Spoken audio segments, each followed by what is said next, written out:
بسم الله الرحمن الرحيم. السلام عليكم ورحمة الله وبركاته. رمضان كريم أحبابي في الله. waxaa mahad u sugnaatay alle subxaanahu watacaala. Marka xigta waxaan u mahad celinayaa dhammaan asxaabta ku xiran youtube channelka. Waxaan idin leeyahay mar kale ramadaan kariim, ramadaan mubaarak. Maanta muuqaalkeenan cusub wuxuu ku saabsan yahay waxaan sameysanaynaa malawax ama crips wax ingilishka lagu dhaho. Malawaxeena markaan sameysanayno waxaan ka sameysanaynaa laba kalaas oo bur ah ayaa halkan iigu jirto.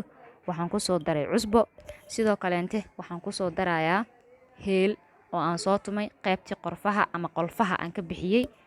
Qaybtii kaleente oo budada aheed aan ku soo shubtay. Qofkii faniilo heystana faniiladu isticmaali karaa ama carfisada waxaan af Soomaaliga ku dhahno. Sidoo kale waxaa ku soo darsanaynaa caano booro, qof walba intuu jecel yahay ama inta adiga aad ka hesho caano booraha. Waxaan sidoo kale ku soo darsanaynaa ukun. Aniga labadaas xabo oo galaaska waxaan ku darsanayaa waa hal xabo ukun ah. Sidoo kale waxaan ku soo darsanayaa sokor oo qiyaas ah iyadana. Sokorta qiyaasta ah waxaan ka dhiganayaa 2 qaando iyo xoogaa aan ka dhiganayaa. Waxaa inta igu diyaarsan sidoo kale biyo kuleyl ah. Intaas rabaa marka inaan isku qasanno. Malawax sida loo qaso qof walba wuu yaqaanaa, laakiin ingredientska ama waxyaabaha laga sameeyo lagu kala duwan yahay iyo qaabka loo sameynayo. Waxaan sameynayaa marka intaan qasaayo garaacitaan u baahan yahay malawaxa. Markii aan qaso codka waa idinka xirayaa. Markii aan qaso ama aan garaaco oo aan dhameeyo waxaan rabaa muddo yar inaan meel dhigto. Haddii aad doonto adiga isla markiiba waa duba kartaa, laakiin waxaan rabaa inaan xoogaa yar meel uu ii yaalo. kadib sidoo noqon iskugu soo laabanayna insha Allah. رحمن يا رحمن ساعدني يا رحمن اشرح صدري قرآن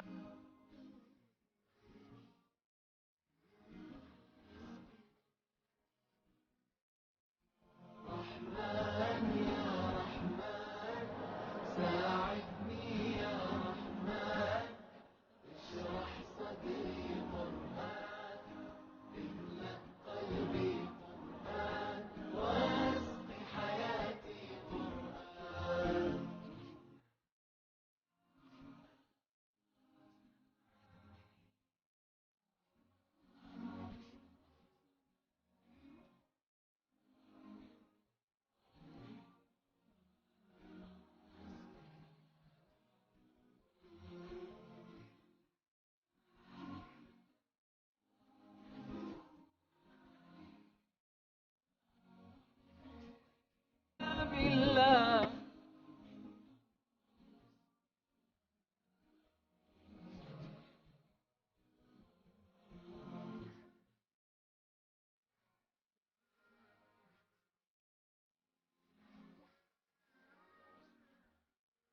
يدوش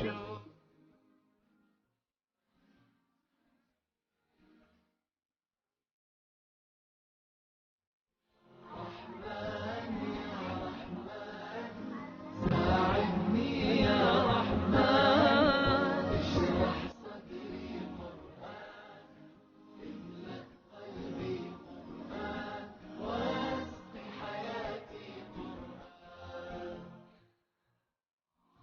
يا نور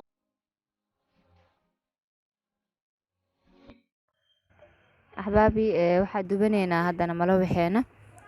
Qaabka loo dubayo qaab waxaa jira soo mahan canjeerada, laakiin qaabkan qaab ka duwan waaye. Intii taqaana way taqaanaa, intaan aqooninna maba taqaana soo ma. Qaabkan qaab fudud waa ma ku dhibaayo. Kadib waxaa sameynaynaa korka waxaa ugu wareejinaynaa saliid yar, waa rogaynaa kor iyo hoos guduud nooga noqdo. Qofkii jecel markii saan yacni cajiinka u dhamaado ama u bislaado ka dejisan karana waa ka dejisanayaa. qaabkan qaab fudud waaye insha Allah tacaala inaan ka heli doontaan rajeynaya dhamaantiin haddii Ilaahay idmo. Aan isla daawana marka sidoo ku soo baxo iyo sidoo noqdo.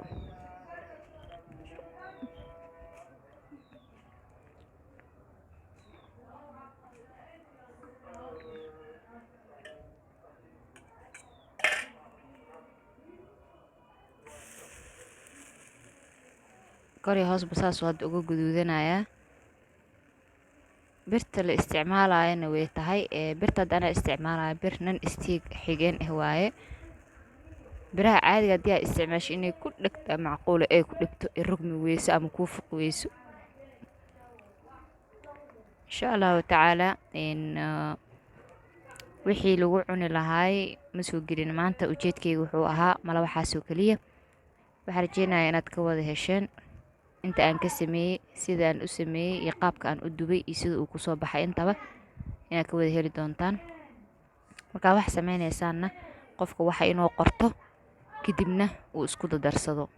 laakiin haddaad tiraahdo wixii maskaxda ka xifdina waa isku dadarsanaa, xoogaa dhibay kugu noqonaya. hadda waxaa ka sameynaa waa bur, sokor, cusbo yar aan kusoo daray, heel ama faniilo qofkii heli karo. sidoo kale waxaa ku daray caano booro, ukun, qof wuxuu jecel yahay qaabkaa jeceshaa. biyo kulul na waa ku qaste, saasuu kusoo baxay. muuqaalka xigo anigoo nabad iyo adinkoo nabad insha allahu tacaala.